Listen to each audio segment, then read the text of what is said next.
The billboards had there's all different reasons. Again, this one was it's very specific, facing Camden, because it's kind of on a direct linear path to the Whitman House, and I wanted something that directly referred to "We contain multitudes." These two are the Pacific Ocean, and they're west-facing, so the sun sets over these. And so if you're standing and facing them, it's as if you could look across the entire country and see the sun setting. This is also, this is also in Venice, and it's often referred to as Venice, LA, as in Los Angeles. And the top photograph is also made in Venice. It's Venice, Louisiana, which is also Venice, LA. And so sometimes there's little special surprises like that in terms of my own mental illness and my need to have all of these different components that no one needs to know about unless I talk about it. And that's okay. That's how it rolls. Take a look at this one. It's Grand Isle Beach after the BP spill. And it was very specific because there's 3 green booms. There's three booms, I should say. The one that's kind of in the photo is trying to prevent oil unsuccessfully from coming up onto the shore. The green underneath is a BP station. It's directly above a BP station and directly on top of Walt's Seafood. Yeah. And underneath it is actually an exact mirroring of that orange boom that is the top of a Dunkin' Donuts. So, I mean, I will just personally say, I fucking killed it with it.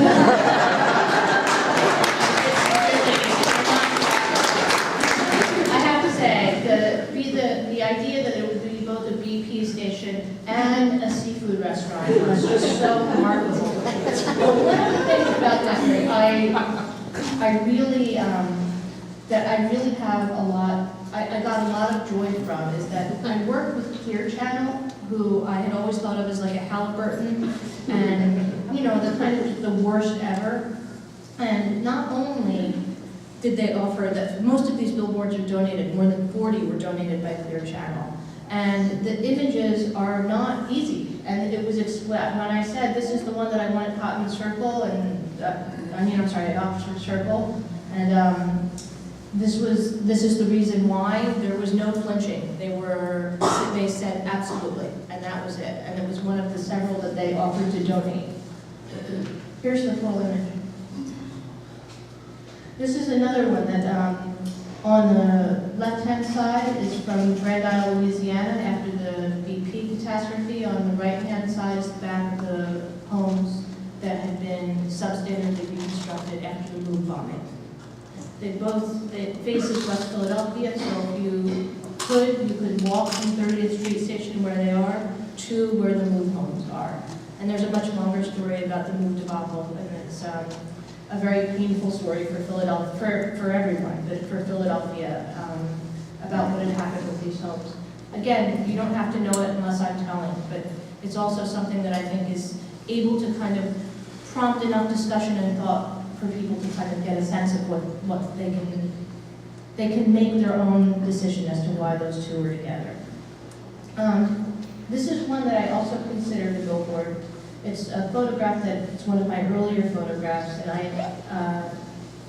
I hadn't really considered having it as part of a component of this project, but earlier in the year, I met the mother of one of the kids who's in this photograph, and he had been murdered a few years ago. And it was a real kind of intense and loving exchange. And coming out of the exchange that I had with his family, I decided that this seemed like it would be the most appropriate place for this particular image to go, because I wanted it to be the idea that it was actually a component of the architecture of the building, not just hanging on as if it's an integral part. I wanted it to be able to be seen from afar. I wanted to actually make sure that both of these kids, who are actually, one is a young man now, Booty, who's in the middle, and Boo, who would be in his early 20s, I wanted them to have a kind of presence. So I wanted there to be both the intrinsic joy and exuberance in this photograph that is unchanging, and simultaneously I wanted it to be a fitting memorial with great love for both of them. And so that was why this was chosen for this particular piece. I also wanted it to be an image because of that particular story, for different reasons.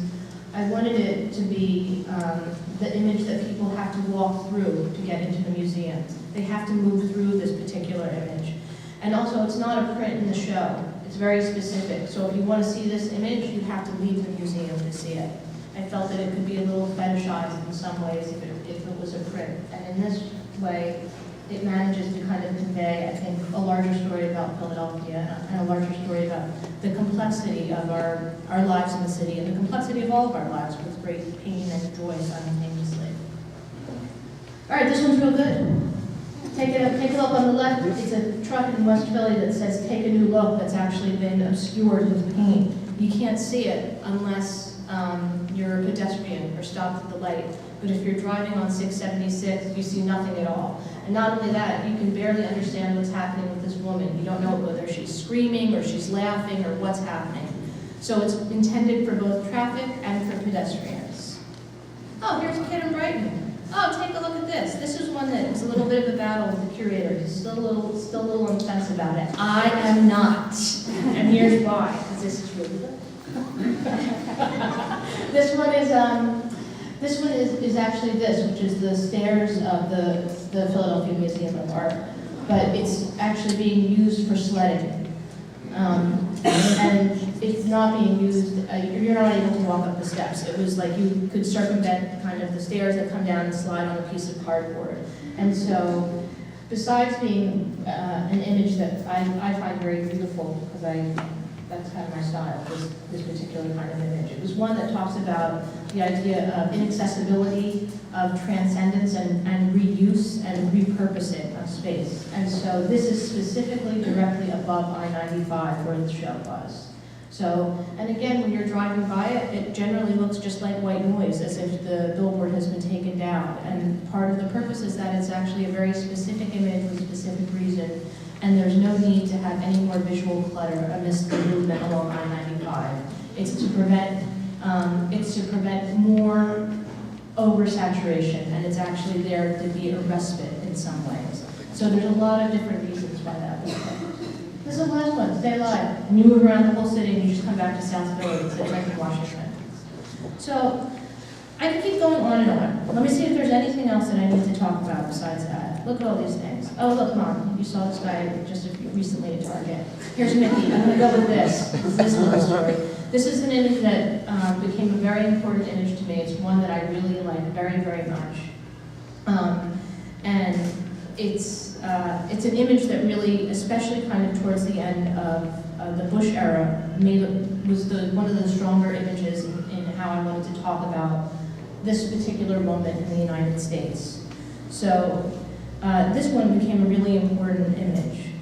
And I'm going to go all the way back right now, like 500 things, to show you, because I placed it very specifically in the installation, inside, in a way that you couldn't avoid it.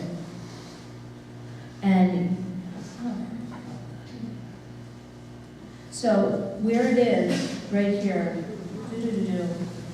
it's actually directly up against this wall. So you have to pass through a very small space right here, and you cannot avoid it. You have to be right up on it. And one of the things about this is that when you're standing in this space, if you are looking at this particular image and there's another one on the other side, which is a wishbone, you are blocking someone from moving forward into this small space. And so many of the images within this space are hung purposely to cause a push and pull. And so human presence in the room causes a different flow and a different narrative all the time. So when there's people in the area of this particular space and they're looking at it, it's always going to cause a shift and a different movement, causing the different viewing, a different structure of how each photo is seen every time. And that's something that both the curator and I worked on a lot. I was adamant about the need for there to be a number of different sizes. And one of the reasons for that was because there needed to be a push and pull. So sometimes you need to back away to see an image, and that means that you get close to an image that you might be uncomfortable with. And sometimes you might be in a larger space and be drawn to an image that's smaller to pull you all the way across. So anyway, getting back to this guy. So here's Mickey. He was walking home from Target when I-95 was going up. and he came with two of his friends and was like, "Oh my God, dude, I can't believe this. I'm in the show and I'm in a book." And it was really, rarely do people just happen upon their portraits when I've been showing I-95 because it's only 3 hours. So it was really like an amazing moment in which Mickey managed to get in the mix. And he was very happy. He remembered having been asked to have his photo made. The one thing that was really just unbelievable, though, is that, and gross, but I'm telling you, is he had no idea who this woman was. At the moment, right, I remember, he took pictures, and his friend was like, ask who she is. And he was like, I have no idea. So gross. But here he is, and I love him. Thank you, Mickey. Super awesome. So, with this particular image, it replaced this image, which had been a staple in '95. And sometimes while I make all the images pretty unconsciously and move them around, they all kind of come back to editing. And so that was an image that I felt replaced this. I could not have two face paints like this, and Mickey had to be the one to take it all the way through. I love this one, but you couldn't have it. This is a totally different, I'm going all the way off topic, so everyone get ready, because I'm just bringing it all the way. Look at how, this one is one that I love. This is one that I hate. This is absolutely terrible. This is a disgrace of a photo that I am embarrassed made it past my very first editing process. So usually with digital images, they come off a card, and I usually save a couple of them for thinking about later on. And this one made it past that initial moment where I was like, oh, I'll think about this one.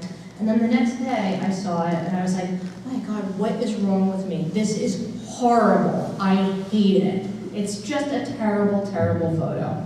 So I actually came back to it because I usually don't let one get by me.